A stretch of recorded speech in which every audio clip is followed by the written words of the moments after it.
ಪ್ರೀತಿಯ ಕೇಳುಗರಿಗೆ ನಮ್ಮ ಚಾನಲ್ಗೆ ಸ್ವಾಗತ. ನೀವು ನಮ್ಮ ಚಾನಲ್ಗೆ ಹೊಸಬರಾಗಿದ್ದರೆ ದಯವಿಟ್ಟು ಸಬ್ಸ್ಕ್ರೈಬ್ ಮಾಡಿಕೊಳ್ಳಿ. ಅವಳು ಅವನನ್ನು ಮೊದಲ ಬಾರಿ ನೋಡಿದಾಗ ಪ್ರೀತಿಯಾಗಿರಲಿಲ್ಲ. ಆದರೆ ಅವನು ಅವಳನ್ನು ಮೊದಲ ಬಾರಿ ನೋಡಿದ ಕ್ಷಣದಿಂದಲೇ ಅವಳ ಮುಖ ತನ್ನ ಮನಸ್ಸಿನಲ್ಲಿ ಉಳಿದು ಬಿಟ್ಟಿತ್ತು. ಆದಿತ್ಯ ತನ್ನದೇ ಆದ ಪ್ರಪಂಚದಲ್ಲಿ ಬದುಕುತ್ತಿದ್ದ ಹುಡುಗ. ಶ್ರೇಯಾ ಯಾರನ್ನು ಸುಲಭವಾಗಿ ಹತ್ತಿರಕ್ಕೆ ಬಿಟ್ಟುಕೊಳ್ಳದ ಹುಡುಗಿ. ಇಬ್ಬರೂ ಒಂದೇ ಆಫೀಸ್ನಲ್ಲಿ ಕೆಲಸ ಮಾಡುತ್ತಿದ್ದರು. ಮೊದಲಿಗೆ ಅವರ ನಡುವೆ ಇದ್ದದ್ದು ಪರಿಚಯ ಮಾತ್ರ. ಆದರೆ ಆದಿತ್ಯನಿಗೆ ಶ್ರೇಯಾಳ ಮೇಲೆ ಒಂದು ವಿಚಿತ್ರ ಆಸಕ್ತಿ. ಅವಳು ಮಾತನಾಡುವಾಗ ಅವಳ ಕಣ್ಣನ್ನು ನೋಡುತ್ತಿದ್ದ. ಅವಳು ನಗುವಾಗ ಅವನಿಗೂ ನಗು ಬರುತ್ತಿತ್ತು. ಅವಳು ಯಾರ ಮೇಲಾದರೂ ಕೋಪ ಮಾಡಿಕೊಂಡರೆ ದೂರದಿಂದಲೇ ಅವಳನ್ನು ನೋಡಿ ನಗುತ್ತಿದ್ದ. ಒಂದು ದಿನ ಶ್ರೇಯಾ ಕೋಪದಿಂದ ಕೇಳಿದಳು, ಯಾಕೆ ಯಾವಾಗಲೂ ನನ್ನನ್ನೇ ನೋಡ್ತೀರಾ? ಆದಿತ್ಯ ನಗುತ್ತಾ, ನೋಡೋಕೆ ಚೆನ್ನಾಗಿದ್ದೀಯಲ್ಲ, ನಿಮಗೆ ಬೇರೆ ಕೆಲಸ ಇಲ್ವಾ? ಇದೆ, ಹಾಗಿದ್ರೆ ಮಾಡಿ. ನೀನು ಎದುರಿಗೆ ಇರೋವರೆಗೂ ಆ ಕೆಲಸ ಆಗಲ್ಲ. ಶ್ರೇಯಾ ಅವನತ್ತ ಕಣ್ಣು ದೊಡ್ಡದು ಮಾಡಿ ನೋಡಿದಳು.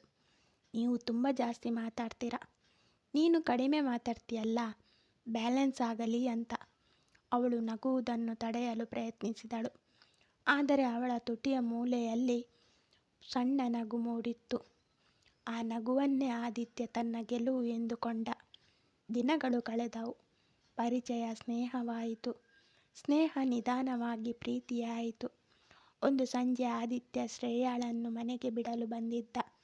ಕಾರಿನ ಬಳಿ ನಿಂತು ಅವನು ಹೇಳಿದ, ಶ್ರೇಯಾ, ಒಂದು ಮಾತು ಕೇಳಿ.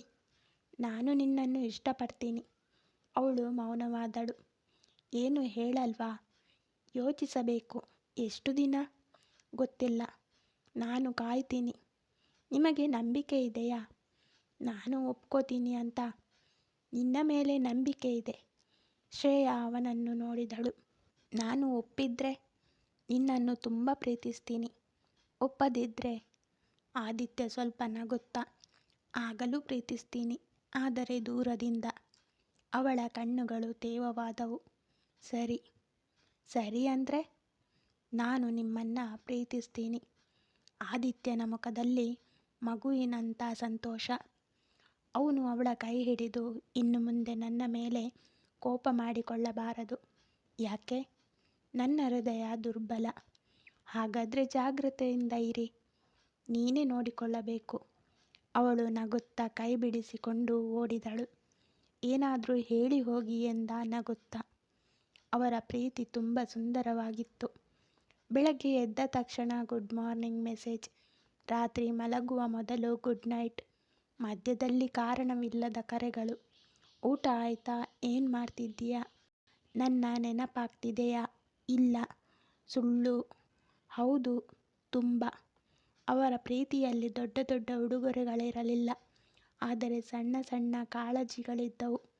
ಶ್ರೇಯಾಗೆ ತಲೆನೋವು ಬಂದರೆ ಆದಿತ್ಯ ಔಷಧಿ ತಂದು ಕೊಡುತ್ತಿದ್ದ.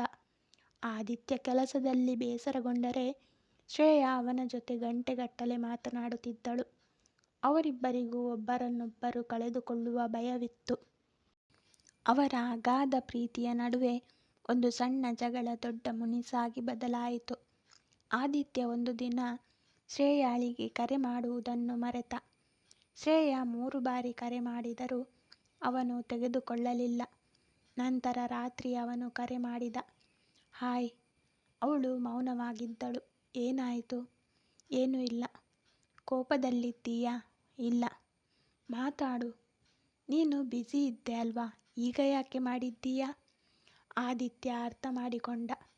ಶ್ರೇಯಾ, ನಿಜವಾಗಿಯೂ ಕೆಲಸದಲ್ಲಿ ಸಿಕ್ಕಿ ಹಾಕಿಕೊಂಡಿದ್ದೆ. ಒಂದು ಮೆಸೇಜ್ ಮಾಡೋಕೆ ಸಮಯ ಇರಲಿಲ್ವಾ? ಸಾರಿ. ನನಗೆ ಸಾರಿ ಬೇಡ. ಮತ್ತೇನು ಬೇಕು? ನೀನು ನನ್ನನ್ನು ಅರ್ಥ ಮಾಡಿಕೊಳ್ಳಬೇಕು.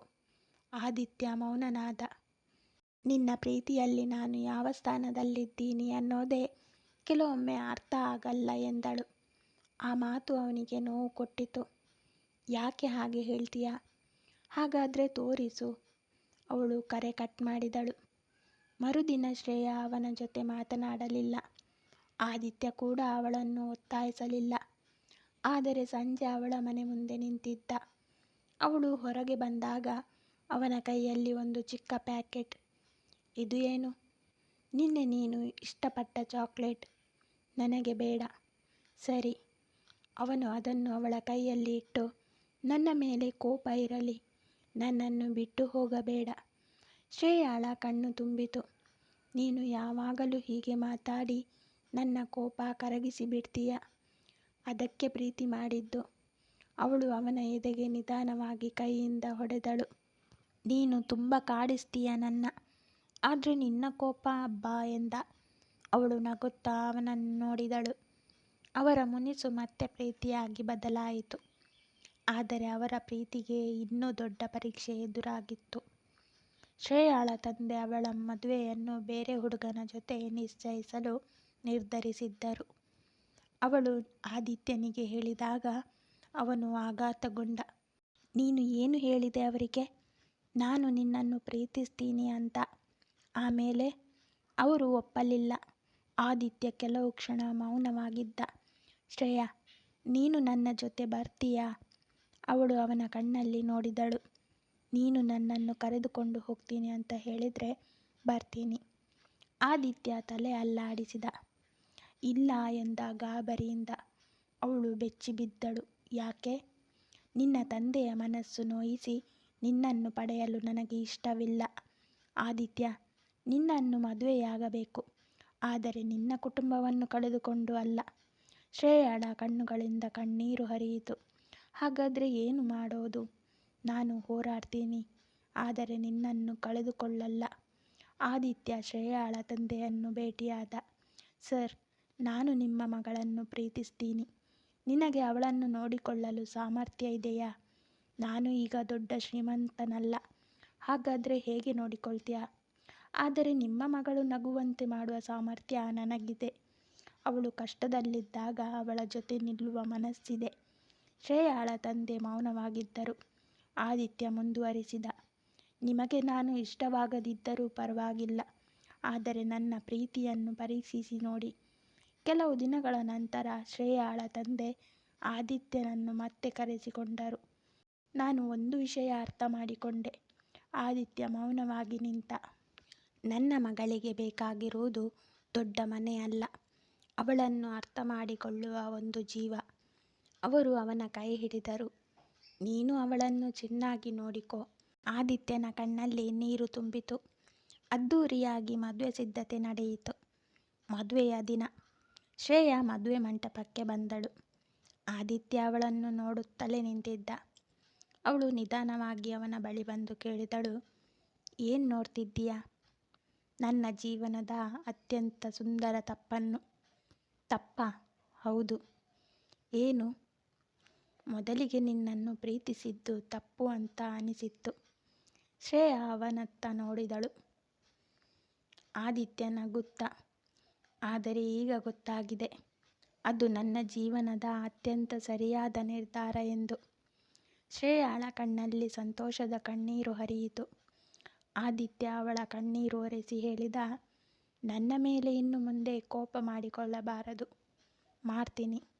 ಮುನಿಸಿಕೊಳ್ಳಬಾರದು. ಅದೂ ಮಾಡ್ತೀನಿ ಎಂದಳು ಮುಗುಳ್ನಗುತ್ತ. ಅವಳು ಅವನ ಕೈ ಹಿಡಿದು ಹೇಳಿದಳು, ಎಷ್ಟು ಜಗಳವಾದರೂ ನಿನ್ನನ್ನು ಬಿಟ್ಟು ಹೋಗಲ್ಲ. ಆದಿತ್ಯ ಅವಳ ಕೈ ಬಿಗಿಯಾಗಿ ಹಿಡಿದು ನಾನು ಎಂದ. ಪ್ರೀತಿ ಅಂದರೆ ಜಗಳವಿಲ್ಲದ ಸಂಬಂಧವಲ್ಲ. ಜಗಳವಾದರೂ ನಿನ್ನನ್ನು ಕಳೆದುಕೊಳ್ಳಬಾರದು ಅನ್ನೋ ಭಯ ಇರುವ ಸಂಬಂಧ. ಅದೇ ಅವರ ಪ್ರೀತಿ. ಧನ್ಯವಾದಗಳು. ಈ ಕತೆ ಇಷ್ಟ ಆಗಿದ್ದರೆ ಲೈಕ್ ಮಾಡಿ, ಶೇರ್ ಮಾಡಿ. ಸಬ್ಸ್ಕ್ರೈಬ್ ಮಾಡದವರು ದಯವಿಟ್ಟು ಸಬ್ಸ್ಕ್ರೈಬ್ ಮಾಡಿಕೊಳ್ಳಿ.